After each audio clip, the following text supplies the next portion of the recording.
নমস্কাৰ বন্ধুসকল welcome to my YouTube channel Assam career job আজি পুনৰ আপোনালোকৰ বাবে পুনৰ এটাই ভাগত কিছুমান গ্ৰেড 3 আৰু গ্ৰেড 4 চাকৰি লৈ নিছোঁ আৰু বহুতে এই যিটো ভেকেঞ্চি আছে তাৰ পৰা নিজৰ জিলাতে চাকৰিসমূহ পাব কোনে কোনে চাকৰিসমূহ পাব গ্ৰেড 3 গ্ৰেড 4 কোনে কোনে নিজৰ জিলাতে পাব চাকৰি কিন্তু অসমৰ সকলো কেডেটে আবেদন কৰিব পাৰিব কিন্তু কিছুমানে আপোনালোকৰ নিজৰ জিলাতে চাকৰিসমূহ পাব কোনখিনি নিজৰ জিলাত চাকৰি পাব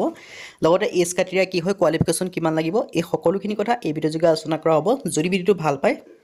ভিডিও লাইক কৰিব লগতে চেনেলটো সাবস্ক্ৰাইব কৰিব এনেকুৱা ধৰণৰ ভিডিঅ'সমূহ প্ৰতিদিনে পাই থাকিব আৰু আমাৰ হোৱাটছআপ চেনেলৰ লিংক ভিডিঅ' ডেছক্ৰিপশ্যনত তাত আপোনালোকে জইন হৈ ল'ব তেতিয়া আপোনালোকে প্ৰতিদিনে জবৰ আপডেটসমূহ পাই থাকিব আহক আজি আমি ভিডিঅ'টো আৰম্ভ কৰোঁ মই আপোনালোকক কৈছোঁ পুনৰ আকৌ আপোনালোকৰ অসম চৰকাৰৰ ফালৰ পৰা এটা বিভাগৰ ফালৰ পৰা গ্ৰেড 3 গ্ৰেড 4 কিছুমান মুকলি কৰি দিছিল মই সেই বিভাগটো ক'ৰ পাইছে এই কথাও জনাই দিম কেনেদৰে আবেদন কৰিব পাৰি এই কথাও জনাই দিম আপোনালোকে সেইকাৰণে ভিডিঅ'টো শেষলৈকে চাই থাকিব এতিয়া আপোনালোকৰ পুনৰ যিটো নতুন বিভাগৰ পৰা ভেকেঞ্চিখিনি মুকলি কৰিছে এইটো হৈছে আপোনালোকৰ office of the district legal service authority হাইলাকান্দিৰ ফালৰ পৰা ভেকেঞ্চিখিনি মুকলি কৰিছে আৰু এডভাৰটাইজমেণ্টখন 6/5/2024 তাৰিখে আহিছিলে মে মাহৰ 6 তাৰিখে ভেকেঞ্চিখিনি কাৰণে এডভাৰটাইজমেণ্টখন আহিছে আৰু মই আপোনালোকক ভেকেঞ্চিখিনিৰ কথা জনাই দিছোঁ ইয়াত আপোনালোকক পোনপ্ৰথমে যদি ভেকেঞ্চি আছে অফিচ এছিষ্টেণ্টৰ ভেকেঞ্চি কোৱালিফিকেশ্যন লিখিছে গ্ৰেজুৱেশ্যন যদি আপোনালোকে BA BSc BCom যদি পাছ কৰিছে তেতিয়া আবেদনসমূহ কৰিব পাৰিব আৰু এটা আপোনালোকৰ দৰমহা দিয়া হ'ব 15,000 টকা আৰু আপোনালোকৰ টাইপ অফ টেষ্ট আপোনালোকৰ এটা টাইপ হ'ব আপোনালোকৰ এটা টেষ্ট হ'ব টেষ্টটো কি হ'ব কৈ দিছোঁ গ্ৰেড 3 পদটোৰ কাৰণে আপোনালোকৰ এটা ৰিটেন এক্সাম হ'ব 50 মাৰ্কছৰ কম্পিউটাৰ টেষ্ট আৰু টাইপিং স্পীড টেষ্ট হ'ব 30 মাৰ্কছৰ আৰু ভাইবা ভইচ হ'ব 20 মাৰ্কছৰ কিন্তু আপোনালোকৰ কম্পিউটাৰৰ কোনো চাৰ্টিফিকেট বিচৰা নাই গ্ৰেজুৱেশ্যনে বিচাৰিছে কিন্তু আপোনালোকৰ কম্পিউটাৰ এটা টেষ্ট হ'ব জনাৰ ওপৰত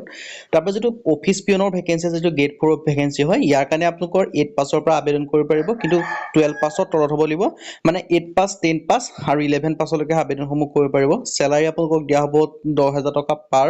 মান্থ ফিক্স কৰি দিয়া হ'ব আৰু লগতে ইয়াৰ কাৰণে কোনো এক্সাম নহয় অনলি আপোনালোকৰ ভাইবা ভইচ হ'ব মাত্ৰ ইণ্টাৰভিউ এটা হ'ব ইণ্টাৰভিউটো পাছ কৰিলে আপোনালোকৰ চাকৰি হৈ যাব কোনো আপোনালোকৰ ৰিটেন এক্সাম নহয় যেটো গ্ৰেড 4 পোষ্ট আৰু গ্ৰেড 3 কাৰণে আপোনালোকৰ এটা ৰিটেন এক্সাম অনুষ্ঠিত হ'ব কিন্তু আপোনালোকৰ কিছুমান টাৰ্ম এণ্ড কণ্ডিশ্যন দিয়া আছে মই কৈ দিছোঁ the candidate must be an Indian citizen and define article of constitution of India মানে আপোনালোকৰ যিজন কেণ্ডিডেটে আবেদন কৰিব তেওঁ ভাৰতীয় নাগৰিক হ'ব লাগিব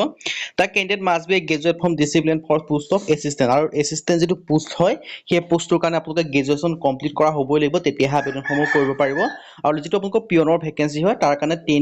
8 পাছৰ পৰা আবেদন কৰিব পাৰিব 8 পাছ 10 পাছ 11 পাছলৈকে আপোনালোকে আবেদনসমূহ কৰি ল'ব পাৰিব আৰু candidate for the post of office assistant যিটো অফিচ এছিষ্টেণ্টৰ ভেকেঞ্চি হয় তাৰ কাৰণে আপোনালোকৰ কম্পিউটাৰ টেষ্ট এটা অনুষ্ঠিত হ'ব বুলি কৈছে কিন্তু কম্পিউটাৰ টেষ্টটো কেনেধৰণৰ হ'ব এই কথা উল্লেখ কৰা নাই আৰু যিটো আপোনালোকৰ candidate shall be less than আৰু বয়সৰ সময়সীমাৰ ক্ষেত্ৰত 18 পৰা 38 বছৰ বয়সৰ সকলো কেণ্ডিডেটে আবেদনসমূহ কৰি ল'ব পাৰিব লগতে আপোনালোকে এজ ৰিলেক্সেশ্যনসমূহো পাব যিসমূহ SSC কেণ্ডিডেট হয় তেওঁলোকে 43 বছৰলৈকে আবেদন কৰিব পাৰিব মানে 5 বছৰ এজ ৰিলেক্সেশ্যনসমূহ পাব আৰু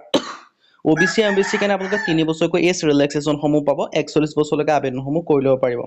application with self attested copy of translation regarding আপোনালোকৰ এপ্লিকেশ্যন কি দিব লাগিব মই কৈ দিছোঁ তিনিখন আপোনালোকৰ পাছপোৰ্ট সাইজ ফটো পঠাব লাগিব লগতে passport photograph duly sign candidate আৰু আপোনালোকে লগতে যিসমূহ এডুকেশ্যন সাৰ্টিফিকেট হয় তাৰ জেৰক্স কৰিব লাগিব আৰু লগতে আপোনালোকৰ আধাৰ কাৰ্ডটো জেৰক্স কৰিব লাগিব গোটেইকেইটা জেৰক্স কৰি পেলাই আপোনালোকে গুগল বা ক্ৰমতো পাব যিখন আসাম ষ্টেণ্ডাৰ্ড ফৰ্ম বা আপোনালোকে কম্পিউটাৰ দোকানত গ'লেও পাব আসাম ষ্টেণ্ডাৰ্ড ফৰ্ম বুলি কয় বা আসাম গেজেটেড পাৰ্টমেণ্ট ফৰ্ম বুলি কয় সেই ফৰ্মখন ফিল আপ কৰিব ফিল আপ কৰি আপোনালোকে এনভেলপটোৰ ওপৰত আপোনালোকে এইটো লিখি দিব যে application drop available in the district session জজ হাইলাকান্দি এই এড্ৰেছটো লিখি পেলাই আপোনালোকে পঠাই দিলে আপোনালোকৰ আবেদনসমূহ হৈ যাব ডাকঘৰৰ যোগে পঠাব লাগিব আৰু list of eligible candidate date of interview shall be update on the official website যিটো অফিচিয়েল ৱেবছাইটত আপোনালোকে ইণ্টাৰভিউ ডেটৰ সম্পৰ্কে গম পাব তাৰ অফিচিয়েল যিটো ৱেবছাইট সেইটো আপোনালোকক জনাই দিছোঁ হাইলাকান্দি জুডিচিয়াৰী বুলি আপোনালোকে সাৰ্চ কৰিব বা ডিষ্ট্ৰিক্ট জুডিচিয়াৰী বুলি আপোনালোকে সাৰ্চ কৰিব ডিষ্ট্ৰিক্ট জুডিচিয়াৰী হাইলাকান্দি বুলি সাৰ্চ কৰিলে আপোনালোকে তাৰ যিটো অফিচিয়েল ৱেবছাইট এইটো পাই যাব তাতে আপোনালোকৰ ইণ্টাৰভিউ ডেটৰ সম্পৰ্কে ঘোষণা কৰা থাকিব আৰু ইয়াত আপোনালোকে অসমৰ কাৰণে এমপ্লয়মেণ্ট এক্সচেঞ্জ চাৰ্টিফিকেটখন লাগিব বুলি উল্লেখ কৰি দিছে যদি আপোনালোকে ইণ্টাৰেষ্টেড হয় দেন আপোনালোকে আবেদনসমূহ কৰি ল'ব পাৰিব আৰু আবেদনৰ সেই সীমাটো মই আপোনালোকক জনাই দিছোঁ আপোনালোকে 27 মে তাৰিখলৈকে ভেকেঞ্চি কেইটাৰ কাৰণে আবেদনসমূহ কৰি দিব পাৰিব